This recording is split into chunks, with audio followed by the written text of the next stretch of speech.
Hello guys, welcome back again to my channel bersama saya Hansen di sini dan seperti biasanya setiap harinya saya akan buatkan video seputar cryptocurrency. Apa kabar kalian hari ini semuanya? Semoga dalam keadaan yang baik-baik saja. Teman-teman, kita melihat Bitcoin mendapatkan semacam pullback setelah kemarin berhasil untuk break di atas area $64.000.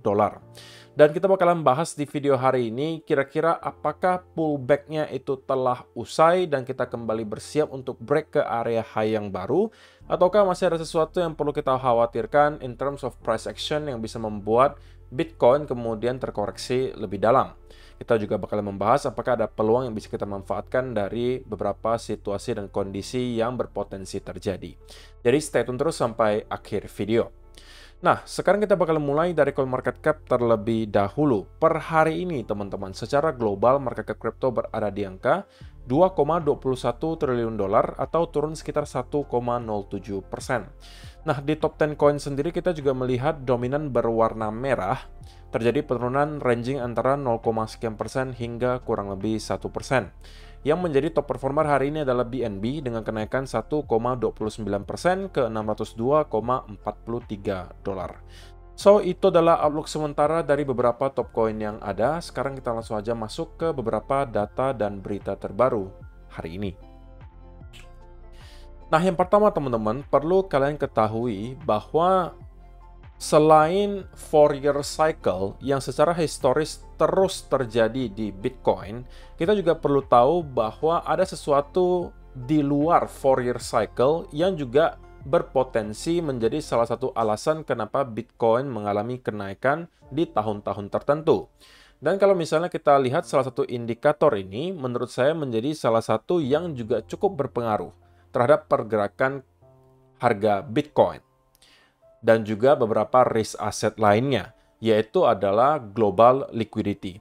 Atau kalau penjelasan paling simpelnya ya, supaya teman-teman langsung memahami, ya jumlah uang yang beredar di seluruh dunia. Itu simpelnya seperti itu. Global liquidity. Jadi ketika kita melihat ada cycle di mana global liquidity itu mengalami kenaikan, oke, global liquidity itu yang berwarna biru gelap ya, teman-teman di sini. Ini juga biasanya bertepatan dengan bull market di Bitcoin. Ketika global liquidity mengalami kenaikan, seperti yang terjadi di tahun 2012 hingga 2014-an, kalian bisa cek pada saat itu kita mengalami bull market yang luar biasa. Diikuti, kalau misalnya teman-teman lihat di tahun 2017 hingga tahun 2018-an gitu ya, atau akhir 2017, itu juga terjadi bull market yang sangat masif. Itu bertepatan juga dengan global liquidity yang mengalami spike di sini. Oke. Kemudian yang berikutnya, yang mungkin juga sebagian dari teman-teman ingat adalah di tahun 2020. Pada saat itu, kita juga melihat global liquidity naik luar biasa kencang, oke. Sehingga membuat semua risk asset, baik itu stock market, baik itu cryptocurrency, itu mengalami bull market yang juga sangat luar biasa. Dan teman-teman, kita melihat global liquidity semenjak tahun 2021 akhir hingga 2023 itu mengalami penurunan, bertepatan juga dengan bear market yang kita lihat di Bitcoin. Tetapi kalau misalnya kita lihat sekarang, cycle-nya kembali shifting dari yang awalnya mengalami penurunan menjadi kenaikan, teman-teman. Nah, tentunya harapan kita adalah global liquidity ini akan terus mengalami expansion atau kenaikan supaya juga bisa mendukung atau menjadi salah satu katalis yang bisa membuat Bitcoin merangkak jauh lebih tinggi daripada perkiraan kita. Belum lagi teman-teman, kita perlu tahu bahwa sentimen di market untuk sekarang kemungkinan sudah start untuk kembali shifting dari yang awalnya bearish, sekarang mungkin cenderung netral gitu ya, tetapi menjelang kuartal 4 harusnya bisa shifting lagi ke arah yang positif. Kenapa? Karena beberapa alasan berikut. Selain global liquidity yang mengalami kenaikan, kita juga telah melihat The Fed memulai cycle pemotongan suku bunganya. Oke, stable coin market cap itu juga berada di area all time high, menunjukkan bahwa banyak sekali orang-orang yang kemudian sekarang kembali masuk ke market dan masih menunggu di sidelines nih teman-teman dalam bentuk stable coin. Dan perlu kalian ingat, kuartal 4 katanya nih, ini baru sekedar rumor, adalah bahwa FTX akan mengembalikan kurang lebih belasan miliar dolar kepada para penggunanya. yang kemungkinan besar uang tersebut sebagian kembali akan masuk ke market kripto. Jadi banyak sekali katalis yang bisa membuat kuartal 4 tahun ini menjadi salah satu kuartal terbaik ya, selama mungkin beberapa tahun terakhir di Bitcoin. Kita sudah melewati bear market yang sangat panjang, teman-teman, dan cukup menyakitkan. Teman-teman yang kalau masuk dari tahun 2021 harusnya merasakan hal tersebut ya. 2021 kita mengalami fase euforia, walaupun sebenarnya di akhir itu anti climax karena banyak yang sebenarnya expect bahwa Bitcoin itu bakalan topnya di area 100.000 dolar. Tapi pada akhirnya tidak terjadi dan kita hanya top kurang lebih di area 69.000. Nah, kemudian masuk ke bear market berkepanjangan. Kemudian kita melihat altcoin juga selama beberapa waktu terakhir selalu kesulitan untuk dapat mendapatkan momentum bullish yang berkelanjutan. Kalau kalian sudah melalui semua hal itu, teman-teman, harusnya sampai detik ini mental kalian sedikit banyak sudah terbentuk gitu untuk terbiasa menghadapi volatilitas di market cryptocurrency. Dan itu harusnya bisa menjadi salah satu modal bagi kalian untuk dapat sukses di dunia kripto. Ingat teman-teman, dunia kripto itu tidak hanya akan bertahan selama 4 tahun, 5 tahun ke depan. Ini akan bertahan sampai jangka waktu yang sangat lama, bahkan kita bisa argue selamanya. Ini adalah salah satu sektor baru yang bisa mendatangkan kalian gains yang besar dalam waktu yang relatif lebih singkat jika kalian bandingkan dengan beberapa aset kelas lainnya. Jadi manfaatkanlah dengan baik, teman-teman. Karena sekarang ini ya kalian-kalian yang sudah berada di kripto sebenarnya masih termasuk orang-orang yang merupakan pengadopsi awal. Kita belum masuk ke fase mass adoption. Kalau sudah masuk ke fase mass adoption, ya berarti semua orang sudah mengenal apa itu cryptocurrency, semua orang sudah berinvestasi di dalamnya, atau setidak-tidaknya sudah mengenal lah apa itu kripto dan cara pakainya sudah tahu. Nah, kalau sudah sampai tahap itu, berarti kita sudah masuk ke fase mass adoption. Tapi kita sekarang belum. Kita baru start menuju ke sana. Tapi justru fase-fase seperti inilah yang paling menguntungkan kalau teman-teman sudah start masuk, menjelang kita masuk ke proses mass adoption, itu adalah fase yang paling cepat biasanya perkembangannya. Dan itu bisa membuat kalian mendapatkan profit yang luar biasa besar kalau kalian manfaatkan dengan baik. Dan juga yang kedua, teman-teman, ini mungkin tidak pernah kepikiran oleh kalian, tapi saya sangat setuju dengan apa yang disampaikan oleh Will Clemente di sini. The time for everyday people to acquire a whole Bitcoin is nearing its end. In my opinion, after this cycle, unless you have a sizable stack, it will be beyond the point of being an early wealth-generating asset and will have fully transitioned into being one of wealth protection.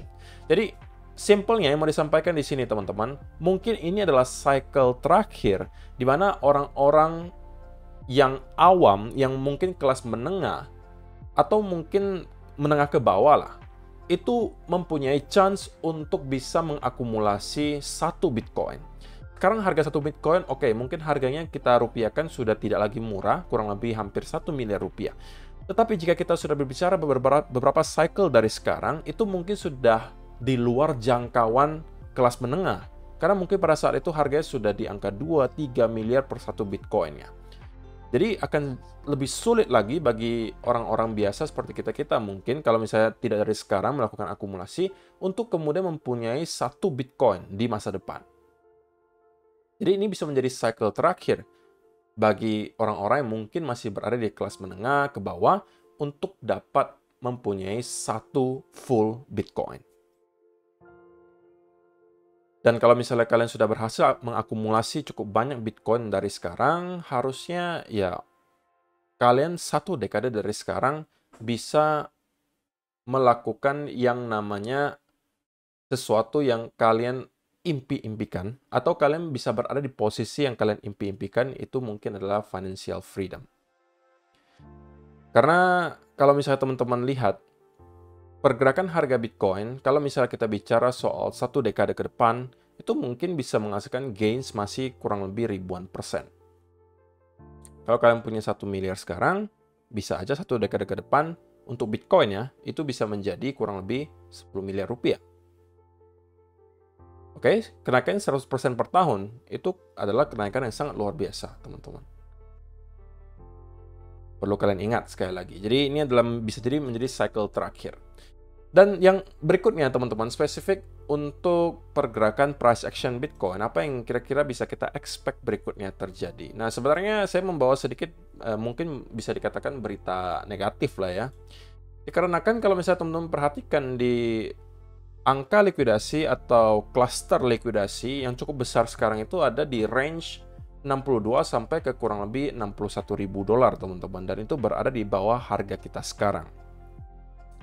So, sebenarnya kalau misalnya kita berbicara soal pergerakan price action, ya selalu ada chance ya bagi kita untuk kemudian mendapatkan semacam pullback atau koreksi terlebih dahulu. Kemungkinan bisa aja nyampe ke 62, 61, atau bahkan 60.000. Karena sekali lagi teman-teman, selama area 60.000 mampu kita hold, saya rasa itu akan menjadi area major support. Kenapa? Karena weekly candle telah kembali close di atas area 60.000. Sehingga 60.000 sekarang kembali kita reclaim menjadi area major support di weekly. Nah, setiap nge-retest ke area tersebut itu adalah peluang untuk buy the dip. Ini juga sudah saya sampaikan di beberapa video terakhir.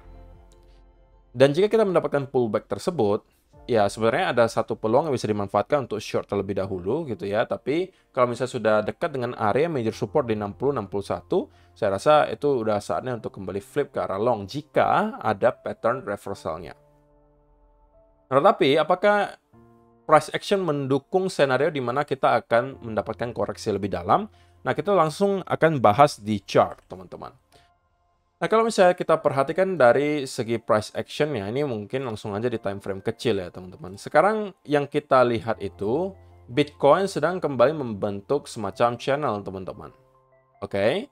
Dan sebenarnya pergerakan seperti ini bisa kalian sebut sebagai berbagai nama ya. Ada yang sebutnya mungkin semacam channel, ada yang sebutnya mungkin sebagai running flat, ada yang sebutnya berbagai macam deh gitu.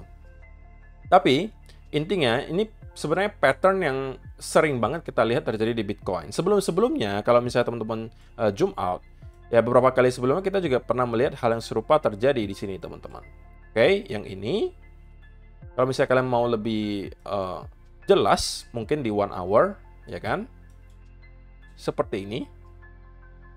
Seperti ini, seperti ini, seperti ini. Ya kan?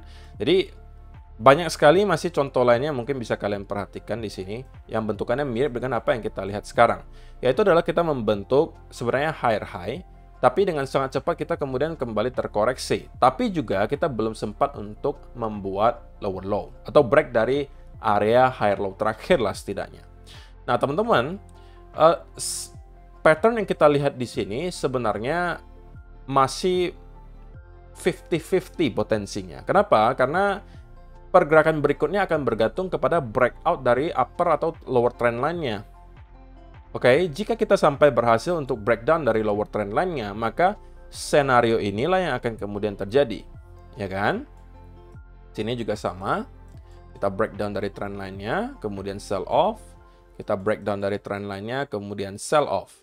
Nah, beda cerita kalau misalnya kita rupanya breakout di atas upper trend line-nya. Yang ini sebenarnya contohnya tidak terlalu rapi. Yang lebih rapi mungkin adalah yang ini nih, teman-teman. Nah, kita juga membentuk pattern yang sama gitu ya. Kita break ke area high yang baru, tapi kemudian kita sell off, tapi tidak breakdown dari area higher low terakhir. Dan kemudian apa yang terjadi? Kita tidak breakdown, melainkan kita breakout di atas upper trend line-nya.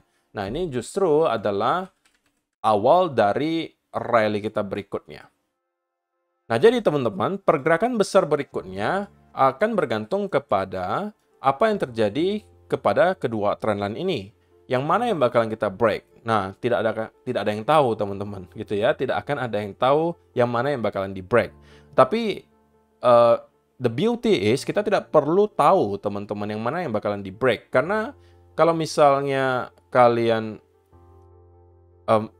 memposisikan diri gitu ya untuk hanya mengambil kesempatan ketika market sudah memberikan keputusannya, ya kalian tidak perlu tahu juga yang mana yang bakalan di break. Artinya apa? Artinya kalau kita breakdown, ya sudah, berarti saya mencari peluang untuk short. Ya kan? Kalau kita breakout, kalau misalnya kalian memang berhasil mendapatkan setup dengan risk to ratio yang baik untuk long, ya silakan. Ya bergantung kepada yang mana yang akan terjadi nantinya. Kalau kita sell off dari sini, teman-teman, atau breakdown dari trendline ini, maka kita bisa menargetkan ke area yang tadi sudah kita lihat nih di area liquidation heat map di sekitaran 61.000 sampai 62.000 bisa menjadi target berikutnya yang dituju. Karena ini adalah area di mana terdapat tumpukan likuidasi ya dari orang-orang yang mungkin melakukan long. Jadi, kalau misalnya kita breakdown di bawah area lower trend line di sini, maka itu bisa menjadi satu setup yang saya manfaatkan untuk short. Tetapi itu hanya peluang untuk scalping, teman-teman. Karena sekali lagi, weekly kita sudah berhasil untuk close kembali di atas $60.000. Sehingga saya expect area ini akan kembali menjadi area major support di weekly. Setiap retest di area ini akan saya jadikan peluang untuk long jika ada reversal pattern di sana. Jadi, yang akan saya lakukan teman-teman jika terjadi breakdown adalah kalau misalnya ada setup, saya akan short terlebih dahulu sampai ke sekitaran area 61 ribuan. Jika terdapat reversal pattern dari sini, saya akan flip ke area long. Tapi kalau rupanya kita tidak mendapatkan breakdown, ya berarti nggak boleh short teman-teman, karena berarti setupnya di sini tidak terkonfirmasi. Nah, kalau misalnya kita rupanya breakout ke atas, saya pribadi sih mungkin tidak akan long. Kenapa? Karena bagi saya risk to reward ratio-nya tidak terlalu memadai, karena naik sedikit kita akan ketemu major resistance berikutnya di 66 sampai 67 ribu dolar. Ingat teman-teman, saya tidak perlu ya selalu untuk masuk ke Bitcoin, karena sekarang justru altcoin lagi profit banyak sekali setup yang risk to reward ratio-nya jauh lebih besar. Jadi kalau saya melihat justru Bitcoin melakukan breakout di atas, maka yang saya lakukan pertama adalah tentunya mencari setup long tetapi di altcoin yang mungkin R-nya jauh lebih besar dan saya masuknya di sana. Nah, kalau misalnya mau setup untuk long, ya antara kita harus kembali nge-retest ke area 60 sampai 61 ribu atau kita breakout di atas upper trend line-nya di sini, teman-teman. Nah, kalau itu yang terjadi dan kita mendapatkan semacam konsolidasi, maka itu yang akan saya manfaatkan kembali untuk long dan menargetkan sampai ke sekitaran area 80 atau bahkan 85 ribu dolar. So, sebelum semua senario yang tadi saya sebutkan terjadi, ya maka saya masih akan prefer untuk wait and see terlebih dahulu. Sampai salah satu yang saya jelaskan tadi terjadi, yang manapun itu, maka akan saya manfaatkan. Tapi in the short term banget, teman-teman, kalau misalnya saya lihat secara pure price action, penurunan yang terjadi di sini terlihat tidak terlalu impulsif gitu ya, sama dengan apa yang kita lihat di sini. Jadi ada potensi bahwa kita masih akan bounce di sekitaran area di sini gitu ya. Masih akan ranging lah mungkin di sekitaran area channel ini, atau kalian mau sebutnya running flat. Dan kita berpotensi untuk kembali nge-retest ke sekitaran area 63.400-an sampai 63.500-an di sini. Sebelum pada akhirnya apakah kita akan kembali breakdown, atau kita akan melanjutkan kenaikan, itu mungkin baru kita bisa tahu nanti. Tapi saya prefer untuk tidak trade di dalam channel ini atau running flat ini, gitu ya. Jadi saya lebih prefer untuk wait and see sampai salah satu dari setup yang tadi saya jelaskan itu terjadi. Terima kasih untuk teman-teman yang telah menonton sampai selesai video hari ini. Semoga bisa bermanfaat untuk kalian semua. See you in the next video, guys. Bye-bye.